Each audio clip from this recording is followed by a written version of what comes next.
समाइहाल्यो घाँटीमा पछाडिबाट म निस्किन लाथे मलाई नै ठेलेर लुट्यो। तपाईँले सिक्री चाहिँ अलिक चोरी हुने चिजहरू सुरक्षित सरकारले राख्नु पर्दैन त के थाहा त भाइ होसै भएन। आन्दोलनमा अब के गर्नुहुन्छ त? अब के गर्ने रुने बाहेक अब के गर्नु मैले अब 2 दिन लाग्ने ब्याग भइहाल्यो मेरो बाबु। 2.5 तोला त 2.5 तोला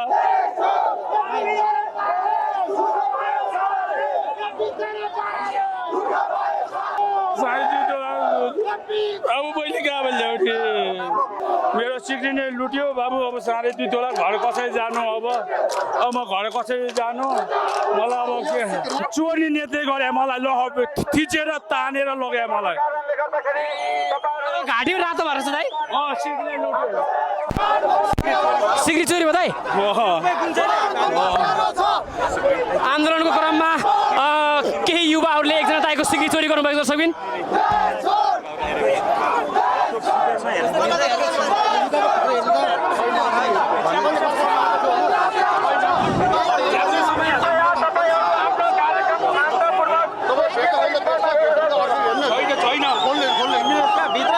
दर्शक पनि एकजना दाइको सिक्री चोरी भएको दर्शक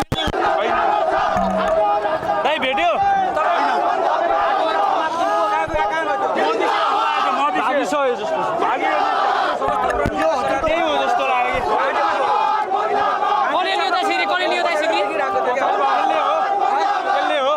के भयो सिक्री हरायो दाइ